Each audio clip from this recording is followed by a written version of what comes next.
All right, hello, it's Blue Water Spearfisher here. Now, there's something that I've noticed a huge absence of on the internet, and that's how to change your cable on your Mori slip tip.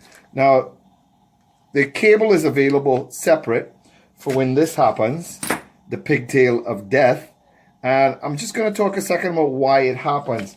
If there's not enough overhang on your spear, like this one has, when I put it in my ulu sub, there's only about this much, right, play. What happens is the tip goes into a fish, and for me, I'm sure you're all aware if you follow me on Instagram, I shoot a lot of wahoo, and wahoo acceleration is just insane.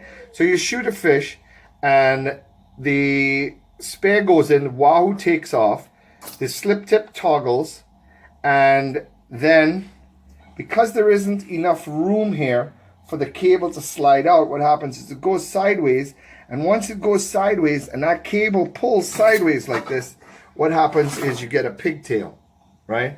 And once the pigtail happens, you'll learn the hard way like I did, you can't shoot the side of a barn, especially if you have a shooting style like me. I'm a sniper. I like my shots 10 to 20 feet away.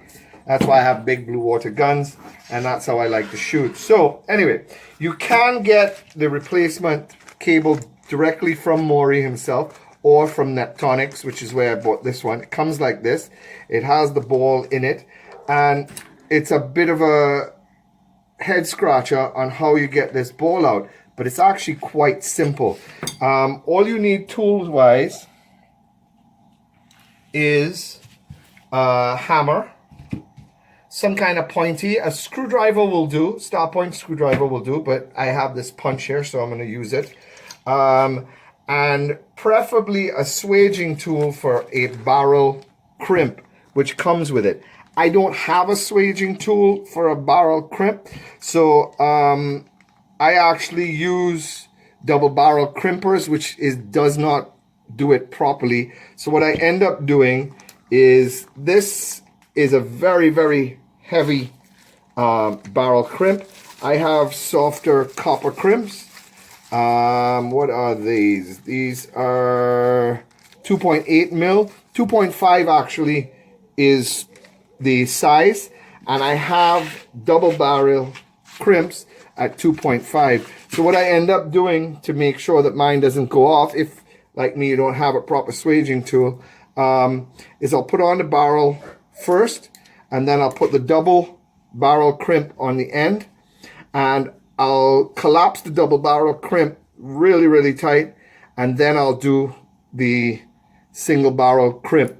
And I've never lost a fish, and I've shot marlin up to 300 pounds with this, and it has never failed. So it does work. It is not the correct thing. It does come with an awesome barrel crimp, and if you have the proper swaging tool, I actually just bit the bullet and bought one. I don't use single barrel crimps, so it's kind of expensive spending $100 on a tool to do just this, but that's what I've ended up doing. But there is a MacGyver that you can use, so this is this.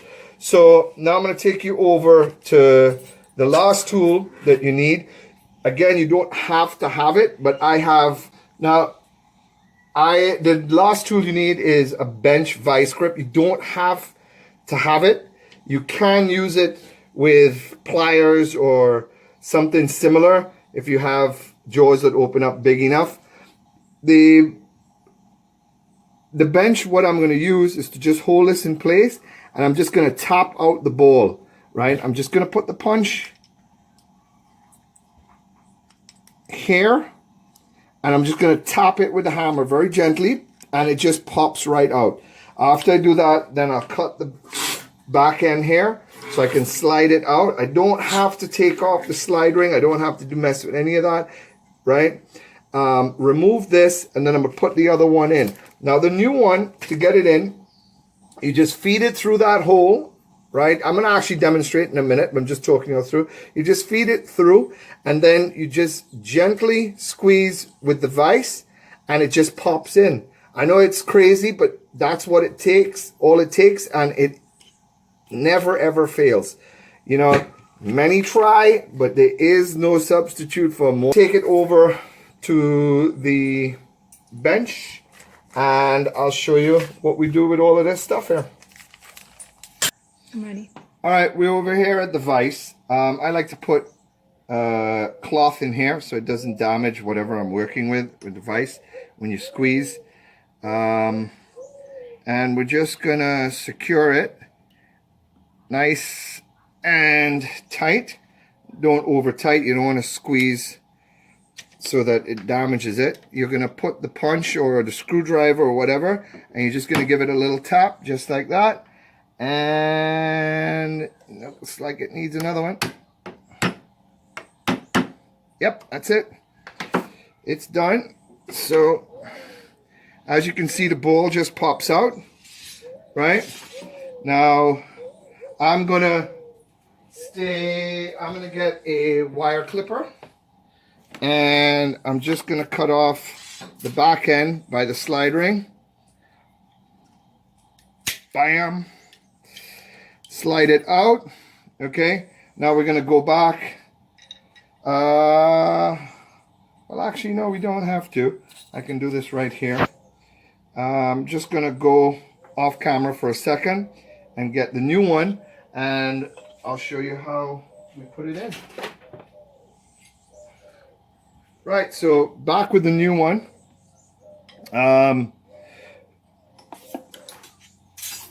It is crazy simple how this works. So you put it back, you put it in,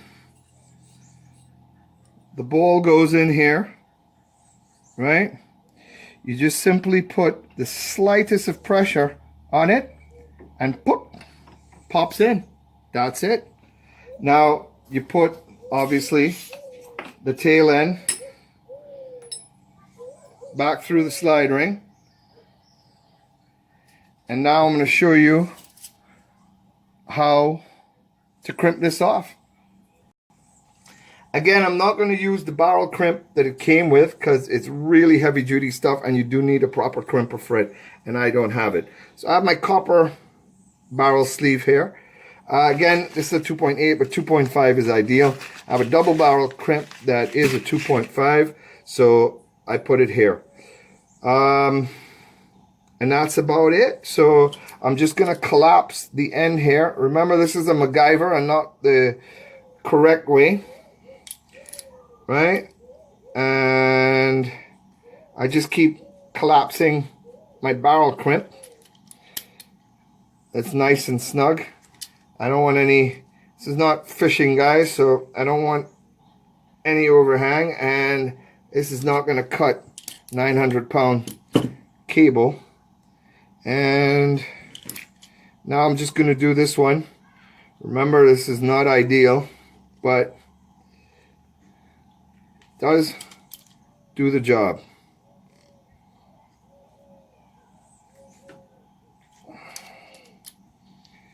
And just do the last end, and that should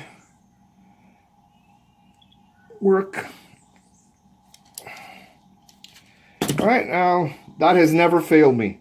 And now you've just replaced your Mori. Again, guys, if you're gonna buy a shaft, make sure it has about a foot of overhang so that you don't end up with the pigtails like this. I just had to replace another one. I mean, this stuff gets real expensive real quick.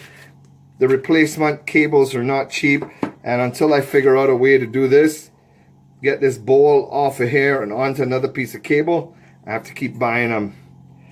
Alright, well, that's me, Blue Water Spearfisher, and that's how you do a Mori slip tip cable replacement.